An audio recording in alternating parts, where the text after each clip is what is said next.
Hey, what's up, y'all? It's Cool Eagle here with another video, basically talking about the departure of Marquise Goodwin, and not necessarily the Carson Wentz not making the top 100 list, which is after this video, man. It's just so much news coming out, man. It's hard for me to like try to keep up with it, because um, I'm on a camera now, and the camera that I have to upload its software like to my computer and then transform it into a MP4 format, then upload it to my phone from iCloud. It's a whole long process, so that's why this video is going to be on my phone today, just because it's just going to be quick and simple. It's about I have no problem with what Marquise Goodwin was doing, man. I think that being a father over a professional athlete is a decision that's not easy made by a lot of players. And we see that 6 notable Patriots players have followed suit in opting out of this NFL season. And this isn't done yet. Like, a lot of players, like, once they start seeing like the cases pop up in different sports leagues, like that's only going to increase, fear amongst athletes and owners alike. Well, not necessarily owners, because like they're just trying to make the money, but athletes at large, is it worth putting their families at risk for like a few $1 million? Like they're going to get anyway. Like, because, if you haven't watched my video about the reopening, I pointed out that a lot of these players can survive a whole year like without playing football. Like the players that just opted out, Marquise Goodwin, Donta Hightower, and like other notable players, they all can financially survive a year without football. It's the fans, aka the consumers, and the owners, the suppliers, who will be most affected. Because essentially what you're looking at is, if you have essentially 4 or 5 months without football, like what else are people gonna do in their mind? Now, I'll be fine without football because I've been so thankful for my Game Pass with NFL.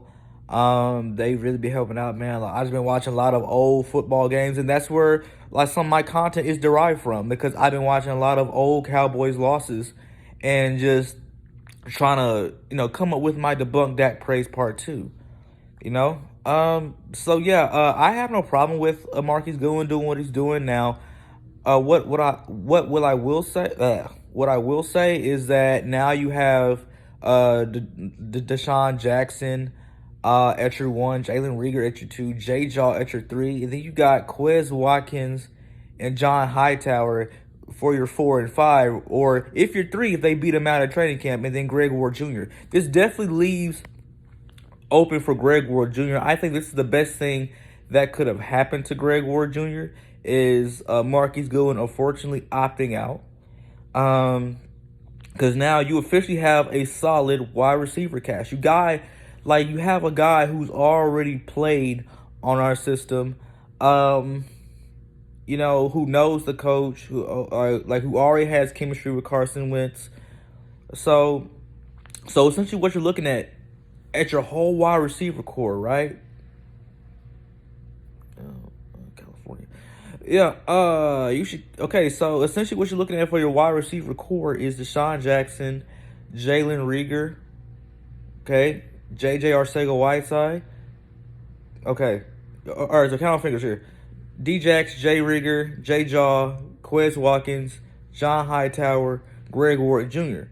But although this does leave open for Greg Ward Jr., now you got to figure out, so whose spot is Alshon Jeffrey gonna take when he gets back, maybe like week 6 or week 7?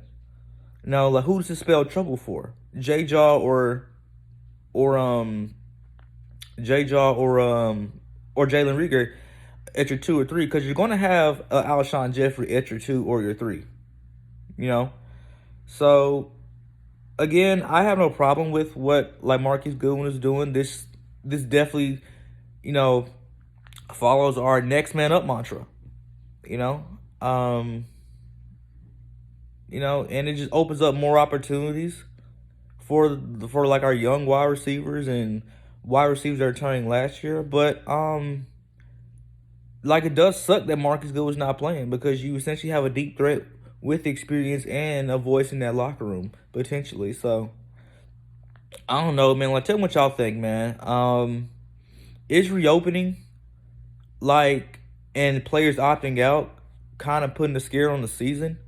Um, like, what are the, like, you know, what are the benefits to you of Marcus Goodwin not being in our wide receiver locker room, as far as young receivers and opportunities, what have you?